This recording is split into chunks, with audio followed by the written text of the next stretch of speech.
Probably going to be the loudest rink I've ever been in my life is what I'm expecting. I can't even express the feeling of excitement around the city right now with everybody.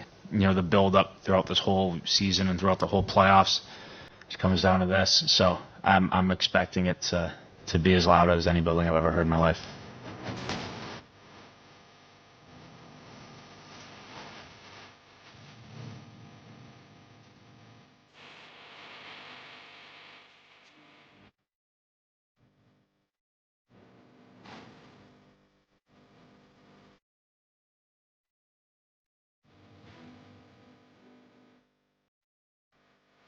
I hate serious anthems. What a great night we're headed into. Hell yeah. Game 7 at home.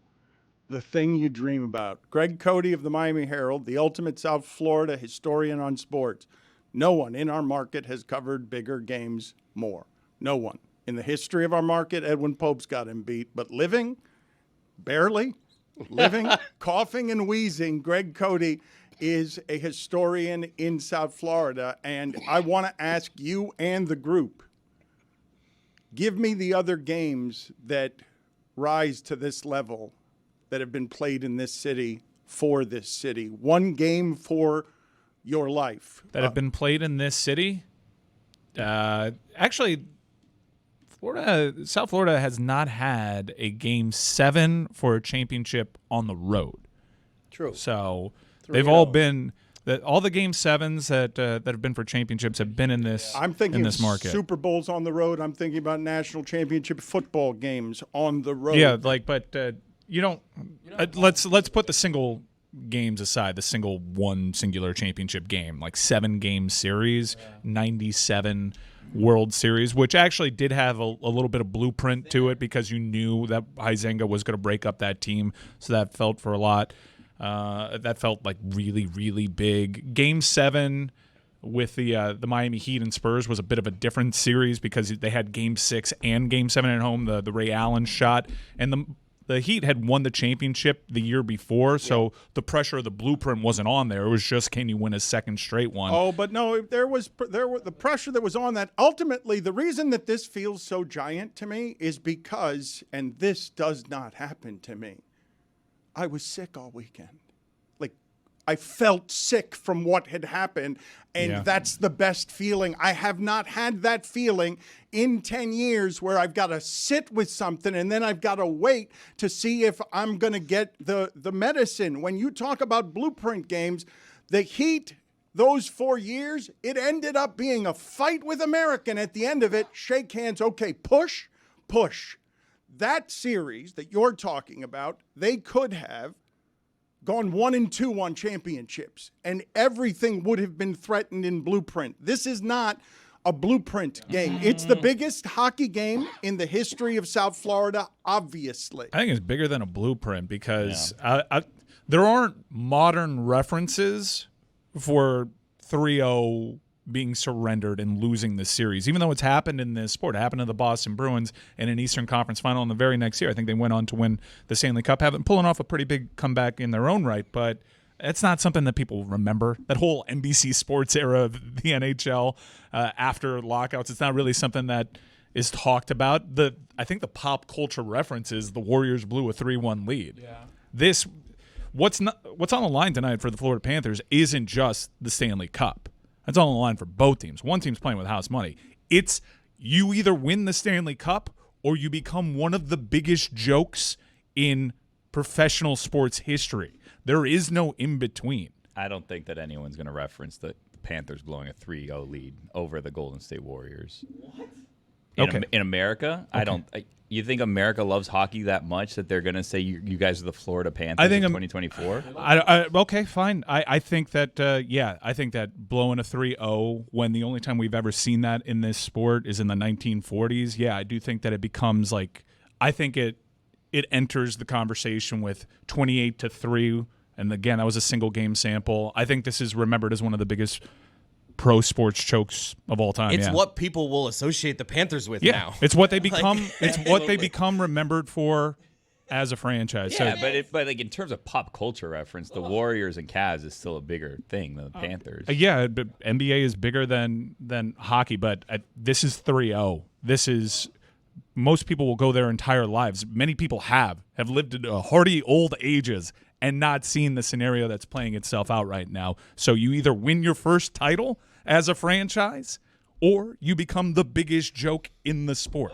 No in between. If the Panthers don't go on to win this, do you start questioning, is Paul Maurice the guy to get this done? Because back-to-back Stanley Cup I don't finals. want to do this. Well, I'm just asking a question. Okay, that's good. Ask it tomorrow or Wednesday. No, tomorrow he may not have a job. Ask it when I'm in Africa. When I'm in Africa, ask it. That's a good time to ask that question. Today is not a good time to ask that question. I'm glad we have South Florida's preeminent sports historian here. I asked him 6 minutes ago what his thoughts were. I would like to hear them. I think you sold him short, by the way. I think you because of the Heat run, Edwin Pope wasn't there covering those. I think you've probably covered. You've had a long, illustrious career. I think you've covered more big games than Edwin Pope at this point. It's possible, and thank you for that. I think of a handful of the biggest, most momentous games in South Florida sports history. Would mention a couple of them. I would eliminate the Heat Game 7 at home for a championship only because they had already run twice. Okay, they were already a two-time NBA champion. I might eliminate the Marlins 97 championship, only because they were just coming out of their expansion era. They were a fifth-year club. These weren't long-suffering fans. Happy to be there. There wasn't that element. I think back to the 83, if we're going college instead of pro, in addition to pro, I think back to the 83 football championship. But in that game, they came in as the fifth-ranked team, and even beating Nebraska on a last-second play, there was no guarantee coming out of that game that they were going to be the national champion that night. That was a pleasant surprise a couple of days later. In this case, it's all or nothing, and the stakes could not be more extreme. Teams in NHL history that have had a 3-0 lead in a series are 206-4. That's more than 98%. In the final, as you all know, it's 27-1, and the lone exception, anything that happened before I was born is officially ancient history. The lone exception is 1942. So this is the most extreme final we've ever had in terms of the weight of it, the stakes of it, and for that reason, I think you can call tonight the biggest night in South Florida sports history. Wow. Okay. I will quibble. I can quibble. I don't want to quibble at the moment because Roy is out with the Panthers. And let me tell you a little bit about what Roy has been through, because this is an atrocity. Roy went from Fort Lauderdale to Houston to Denver to Edmonton for 16 hours. Then came back Toronto to Montreal to Miami for 13 hours. Then went Miami, Chicago, Calgary, drive to Edmonton for 11 hours. Then Calgary, Charlotte, Miami for another 11 hours. See his team outscored 13-2. When he's traveling 15,000 miles all over North America to see his team outscored 13-2. I will ask the audience this question at Le Batard Show. Does it feel like the Panthers are down 3-3 at Le Batard Show? I believe that momentum is that night's goalie. I believe you have Game 7 at home. You dream about this. It's what you want. Please, dear God, let my team play Game 7 at home. But it doesn't feel like that because, weirdly, it's not just that it's gone from 3-0 to 3-3. It's that it's the first 3 games of the series, Edmonton scored 4 goals. They haven't scored fewer than 5 goals in any game since. They're outscoring the Panthers in the last 3 games, 18-5. Like, you're so fortunate to be down 3-3 in a series where you've been outscored 18-5 in the last 3 games. You have a game for a championship, and you haven't seen your team play well. Not win a game, play well in about a week and a half. Roy Bellamy is there. He is at the Baptist Health Iceplex. He is standing outside it. It looks a bit like a car dealership. Roy, give me all the sights and sounds at the Baptist at the Baptist Health Iceplex. Well, it's a hot day, and I'm wearing a hoodie, and I haven't gone inside yet because we were busy setting up for this shot. And right now, I am not feeling well. I am, because of all the, as you said, 15,000 miles I had to go through over the past week. And, right now it is silent. The few fans coming in just to put on some rented skates so they can scan the other rink over there. Right now I would just like to go inside and escape this heat. I see the enthusiasm buzzing through South Florida outside of that car dealership that you're standing in front of. Can you please tell us whether or not officially you are scared? No, I am not scared. He's a journalist, Dan. Very Bull. It's just bull. Why no, are you it's not angry? bull. Why are you angry? I am angry. Probably because it's tied 3-3 when we had a 3-0. I say we as if I'm part of the Panthers. When the Panthers had a 3-0 lead. Yeah, So Roy, it's tied now. So just to ask you directly, you're angry that you haven't seen your team play well in a week and a half, and not scared because you haven't seen your team play well in a week and a half. Exactly, Mike. You are exactly right. Okay. I'm angry right now. I'll take you for what you're saying, but I'm scared. How can you not be scared? Yeah, I'm pretty terrified. How you have to be that? Look, if it's not the biggest game in the history of South Florida sports, what it can be, because it's here right now, is the greatest fear a South Florida sports fan that has cared about that team, whatever that team is. This is the greatest fear that's been felt, because the Heat had this same thing. Mike, when it was the Heat, they also had everyone's going to laugh at you. If you lose, everyone's going to laugh at you. Yeah, which is associated with this, and I think that there was just so much more hostility, and the NBA in this country, as Billy pointed out, is bigger than the NHL. And you were losing to your rival. This is a team that you've never had history with in Edmonton.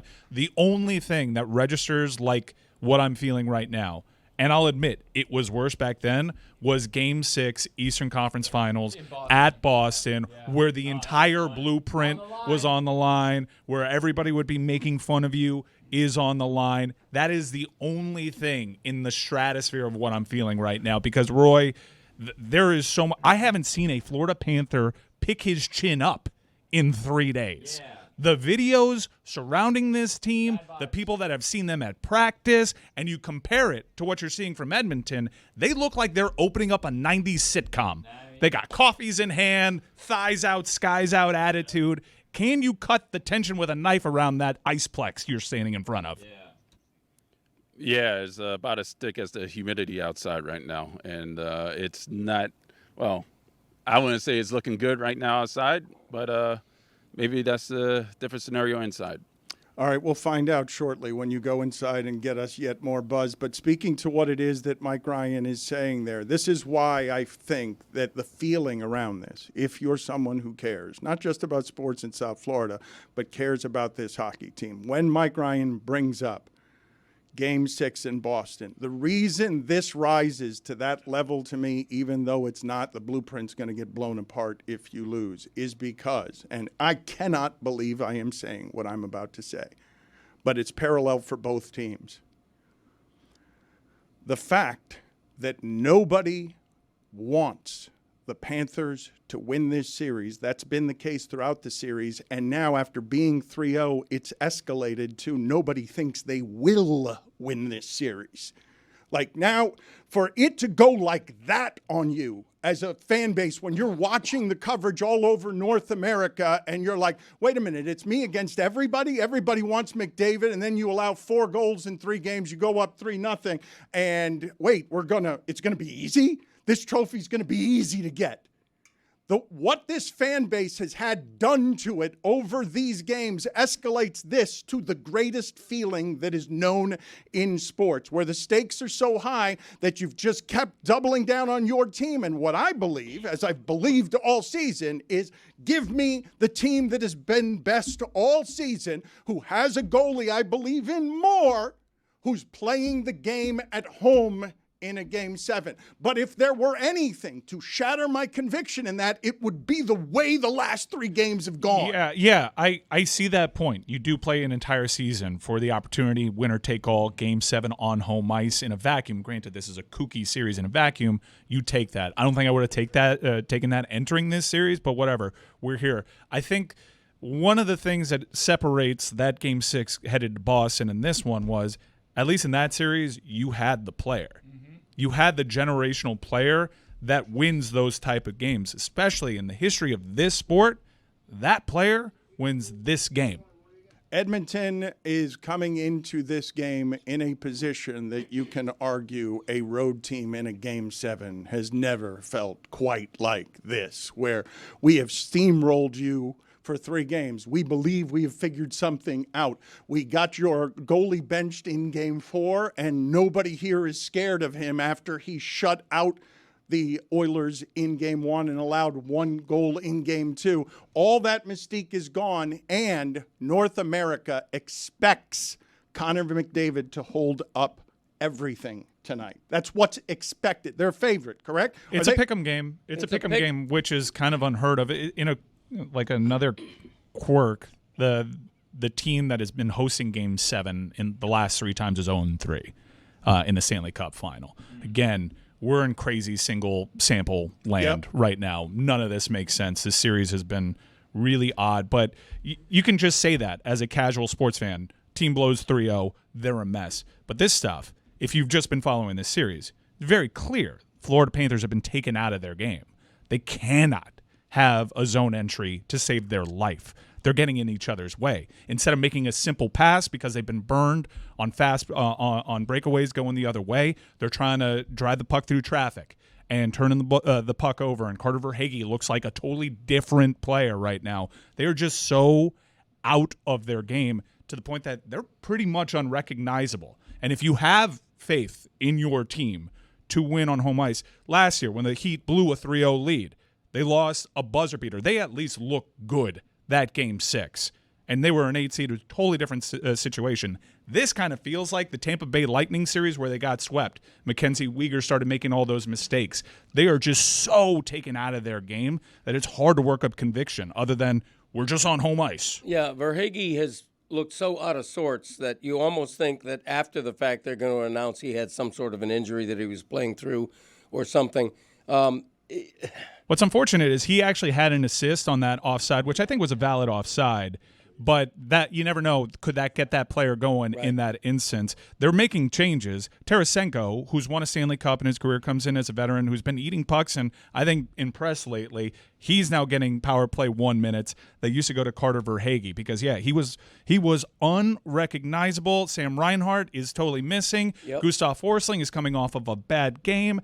It's not a recognizable team right now. If you told me, do you have faith in the Florida Panthers winner take all home ice Game 7? Yeah, I'd believe that. But then you apply the context of how exactly they've looked over the last 3 games, and I don't really know how anyone can work up outside of just your fandom and belief how they can actually apply a reason to why they would win tonight. When you're going into Game 7 and you can make an argument that your series MVP is Evan Rodriguez, good for Evan Rodriguez. But what that means is your top players have not been top players consistently enough. And Bobrovsky, his save percentage since the third period of Game 3 is less than 80%. Really bad. It's not good enough to Edmonton has been shooting more than 20% accuracy on him. And it's not all him. That's the defense as well, a team that prides itself for defense first. I have a Sergei Bobrovsky stat of the day if you would like it. It may make you feel better or worse. Okay, that's not really telling us much. Well, about I'll give you this. I'm waiting for the open, yeah. Start of the day, start of the day. It is your start of the day. Start of the day, start of the day. It is your start of the day. Start of the day, start of the day. It is your start of the day. Start of the day, start of the day. It is the start of the day.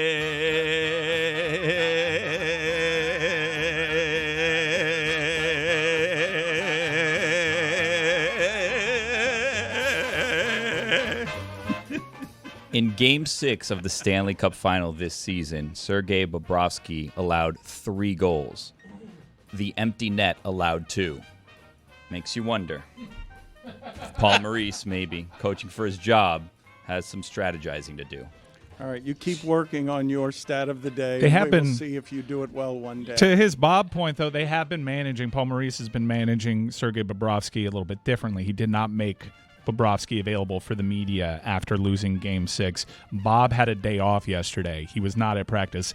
All these things are kind of weird, or you can choose not to Now look into it. seems like the time to practice if you're him. Well, I think you mentioned Paul Maurice, and I don't think he's getting fired after this, but a lot's on the line too. Stop. A lot's on the line too. Well, Dan, It's a weird storyline to explore on the precipice of Game 7, but he is known as one of those all-time losers in that sport. He's been around the sport for a very long time, and he doesn't have the crowning achievement to his name. Okay, all right, just stop. He is 4-0 career in Game 7s. That's great, and he does need to find something because Chris Knobloch on the other side has found several things, and one of the things that was winning you this series early on was your bottom six, your depth guys being able to outmuscle their depth guys and be better. He hasn't really had to change up a lot in this series, and tactically, this seems to be the first game where he's going to start doing some things because Knobloch has totally out-tacticianed him in the last few games. Greg Cody,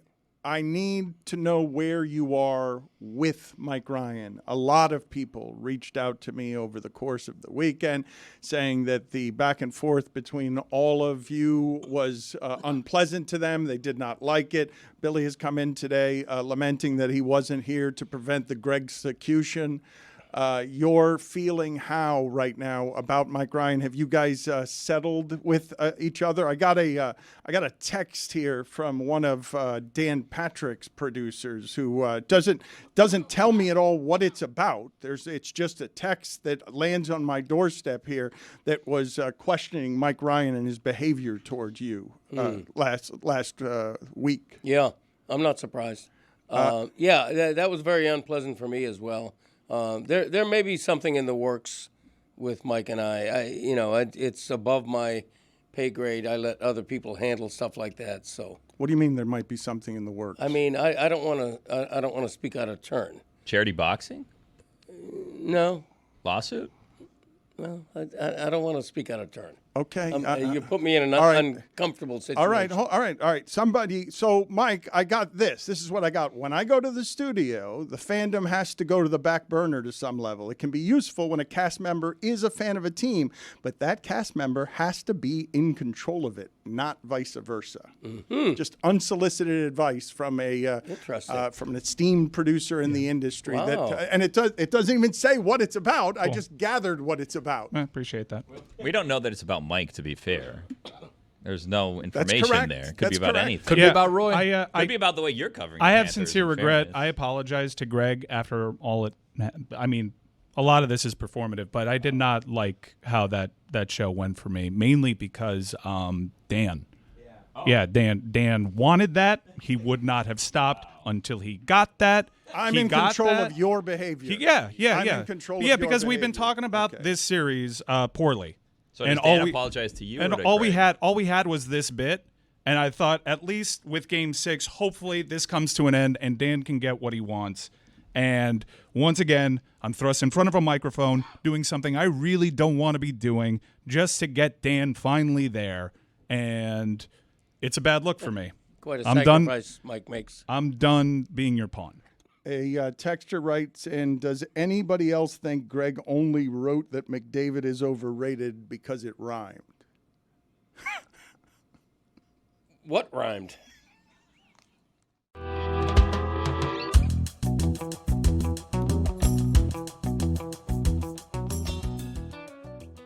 I'm scanning here. Calaposo, be my veteran leader. Be on the fourth line. There is very little encouragement here. What's the positive trend? What have they done well in the last 3 games? Barkey played well last game. Barkey needs to score 2 like that. Like I'm with Mike though. Like outside of Barkey pulling 2 goals out of his ass, it looks bleak right now. And Barkey's not going to give me. You gave me more rah feel good motivational stuff than Barkey would because Barkey's a lead by example guy. Let me explain a little bit about some feeling that I had a long time ago that you have conjured for me in some of what it is that you feel right now. I was, as a 15 and 16-year-old, somebody who was given at a very young age the ability to coach an optimist football team, okay? And over the course of the season, as a 15 or 16-year-old, because my quarterback was very good, we went undefeated all season long. Double reverses. We were one of the few teams that threw passes. These were little kids, and we had... You were revolutionizing the game. Well, wait.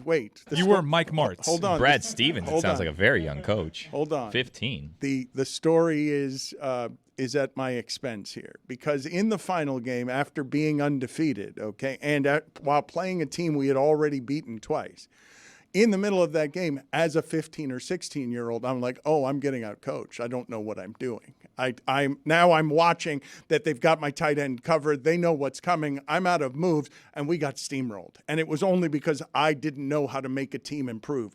That's the feeling you have right now, that Edmonton has figured out in the last 3 games that they have something that you don't have any answers for, that nobody in your organization has any answers for. Why the pressure's on Paul Maurice tonight? Well, remember after game 2, I came out here and I was like, are they not scouting us? Mm-hmm. Why are you going glove side on Bob? Are you not seeing any of the stuff that we do?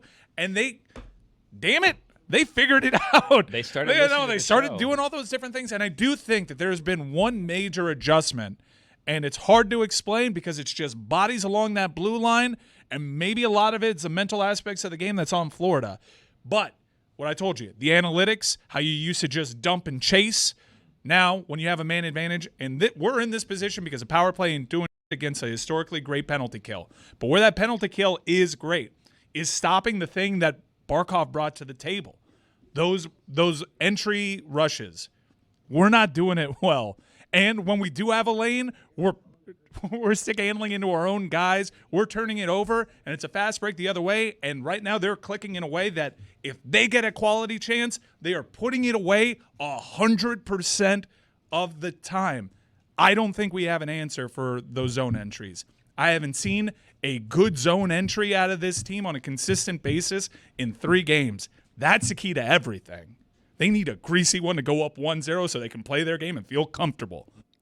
That's what we need. That first goal, Dan, everything changes. Does it have to be a greasy one? Just give me a total mare of a misplay by Stuart Skinner. Give me bouncing off a bad chunk of ice. You're begging. Have some dignity. Dude. Have some dignity. You don't need Reinhardt something off his skate. No. Have a goal that looks beautiful. Have Barkov to Verhaeghe. Have something that looks beautiful. Oh, I would love a beautiful zone entry from that was Andrew Luck. Beautiful zone entry. Happy June from Alexander Sasha Barkov, and he just tape to tape to Sam Reinhart. I think you guys sound pathetic. I do. Rhino from the slot. I think the fan base. I'm not denying it. The fan base should be ashamed of the way that you guys are talking. I feel about pathetic. Yeah, I don't have anything for you in terms of confidence and bravado. That was all Game 6. I felt like we would see it Game 6. The entire betting world was on Edmonton. Oh, all the scenarios were Mike, great. You're so obnoxiously arrogant when you know you have the best team.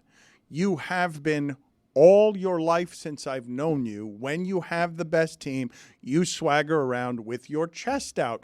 You have had, save for the last 3 games, the best team, which is why you have this game in your city, and you're running scared. Yeah, so if I'm scared, and I haven't been scared this entire postseason, if I'm scared, listen to me.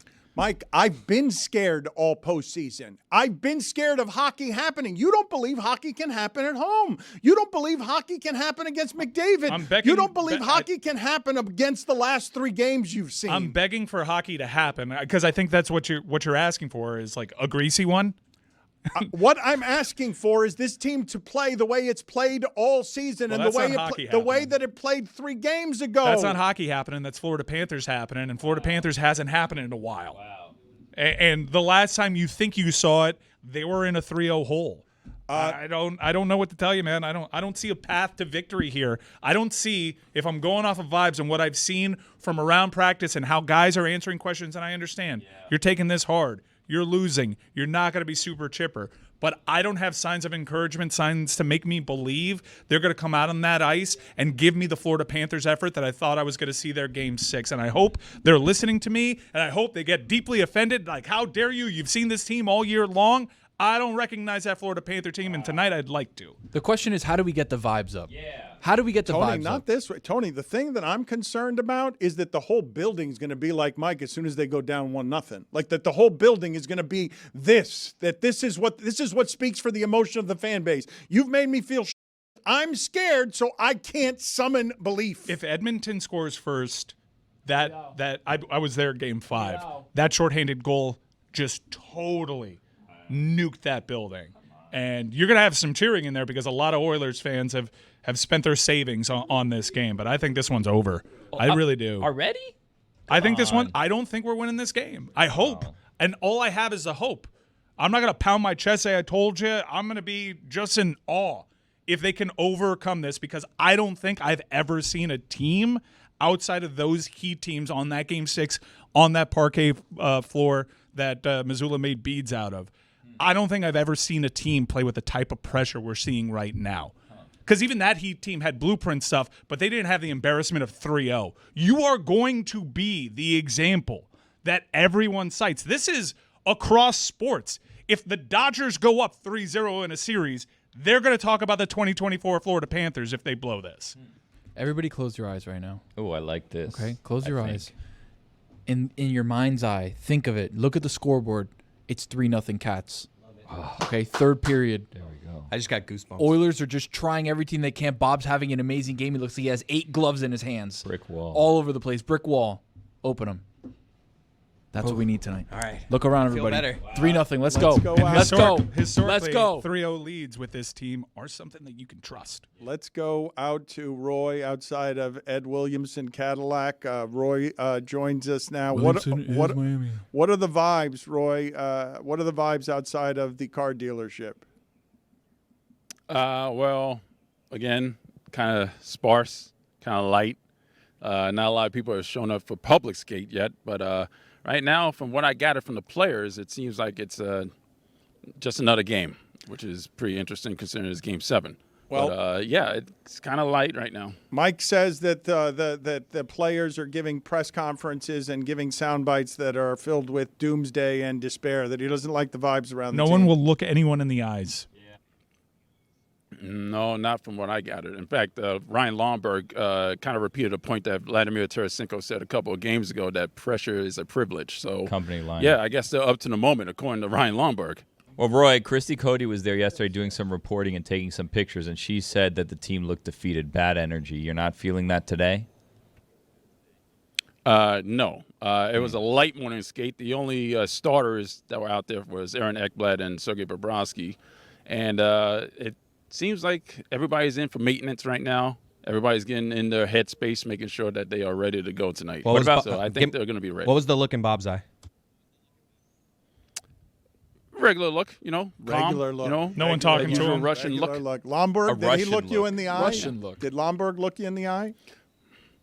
No, Lomberg was looking in the eye of the person who asked the question. Okay. What about But Coach? there was eye contact. How's Coach feeling? Does he feel the pressure? Is he Does looking feel like people in the he's eye? throwing this one up yet, or no? Does he feel like this is a big game for Yeah, him? Maybe his well, career is on the line?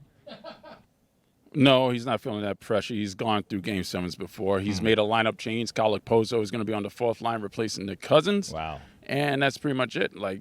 In fact, there was a question that was asked today about his draft day. That was by Tim Reynolds. Interesting question. Has nothing to do with the Stanley Cup final today, but Right. yeah. Well, what was the answer? Not Did you get the really question or the interesting, answer? not interesting information for Confusing you to here. bring to the show here as the correspondent when we're asking you about people looking Well- you in the eye and stuff. Well, the interesting part was he was the very last draft pick of that draft class. It's not getting any Which more I interesting. kinda found There's funny. no way I feel any joy. Well, what after was the this whole question, thing. though? I'm still confused here. Yeah, Roy, thank you for all of the What energy from process out you there went through? and all of the information borrowed from Thank you for cutting me Excommunicado off. That's Tim great. Thanks. Reynolds. Do you want to see how Chris Cody mourned Game 6? No, we don't have to.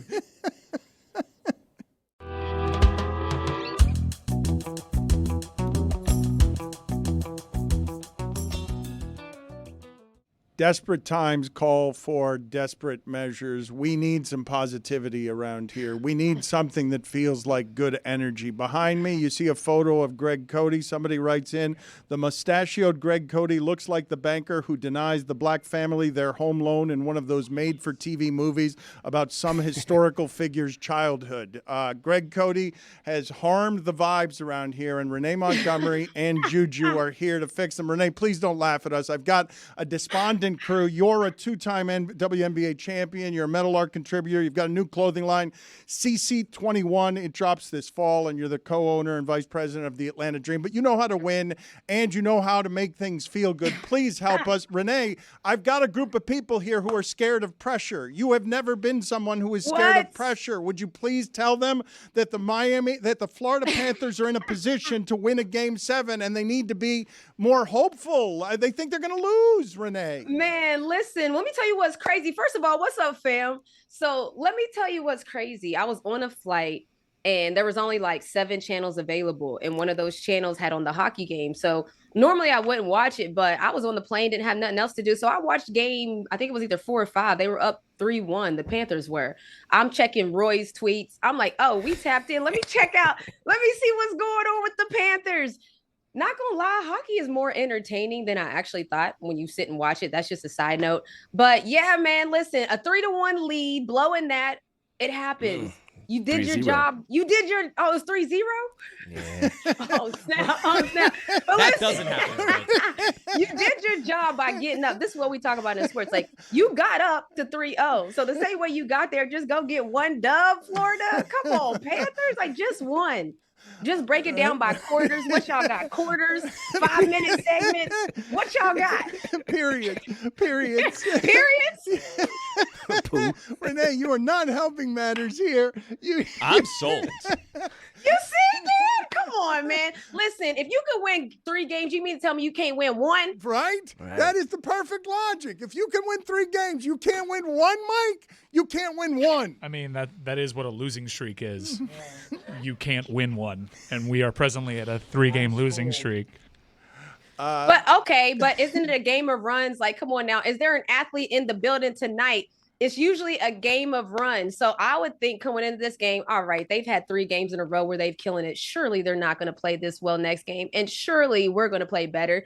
Because not going to lie, the Atlanta Dream, we're in a little losing streak right now too. So I expect us to win next game. That's just how I think. Renee, guess what? You know who else lost 3 straight games? The Oilers. And now they've won 3 straight games. So why not these Panthers, That's right? That is correct. Yes. So I'm happy that he mentions that. Just for a little added context, every time that they've gone on 3-game losing streaks, they followed that up with a win streak of 18, 8, and 5. Yeah. So typically these runs don't end at 3 for the Edmonton Oilers. An 18-game winning streak they had after one of these streaks. All right, we're not talking about this anymore. Her Atlanta Dream usually play in a 3,500-seat arena, but on Friday night you sold out State Farm Arena, 15,575 fans to watch the Dream host Caitlin Clark. Just stepping back from the moment, Renee, what level of surprised are you over just everything that's happened over the last 12 months? Clearly, you've invested in all of this, but to see this explosion, does it even exceed what you thought when you initially invested in all of this? I mean, yeah and no. So it was 17,575, by the way. We just gonna get the numbers right, just because it was also one of the Hawks' biggest games ever. So just so you know, to put it in perspective. Am I surprised? No. Am I surprised about how quickly? Yes. So we've always kind of known with women's basketball, if you get into the storylines, which you can see the internet has gotten a hold of the storylines, boy, and now they're like, what? This happens. Basically, people like me are women's basketball historians. Like, we know when it used to be the fights that used to happen. So a lot of people are experiencing our game for the first time. So they're like, ooh, it's spicy. And ooh, look at this. And they're dating each other. And it's like, yeah, welcome to the show. So I do think that I'm not surprised that it blew up, because I'm like, when people get a hold of what's happening in the WNBA, it's going to look at my my guy. When people get a hold of what's happening in the WNBA, I knew they would love it. And so I just didn't know it would set fire this fast. And I'm here for it. Renee, your guy that you shouted out there is Roy. He's in front of the hockey arena right now. He doesn't look like he's in good shape. Roy, do you want to say hello? I mean, do you want to say hello? Do you want to show something other than despondence to Renee Montgomery? Hi, Renee. Apparently, Dan has me on the hot-ass sun over here wearing a hoodie. I am. You dressed yourself. Angry. I didn't dress you. I dressed myself preparing to go into a hockey arena to a practice facility. You put yourself wherever it is that you're doing your stand-up. I didn't put you there. You're an adult. Well, Roy, hoodies come off. Hoodies come off. Had to do this. Why does everybody feel like the Panthers have already lost the game, Roy? I want to know, like, why are y'all bringing this energy to the team? Like, y'all haven't lost yet. What's this energy coming about? Because they've been outscored 18-5 in the last 3 games, basically. So y'all just think it's over. So wrap it up. Just come on back home, then wrap it up. It's unbelievable what they're doing. Renee, do you know I got 2 texts from 2 grown-ass men this weekend while I was out living my life? I was around some gangsters. I was in the most gangster situation ever. And I got 2 texts from 2. With K-Dot? Where was you at?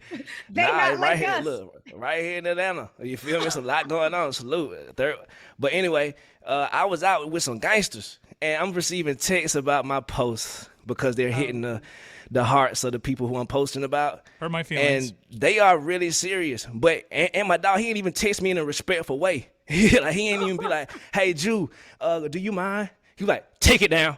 I'm like, whoa. Let me put this on safety. What you say?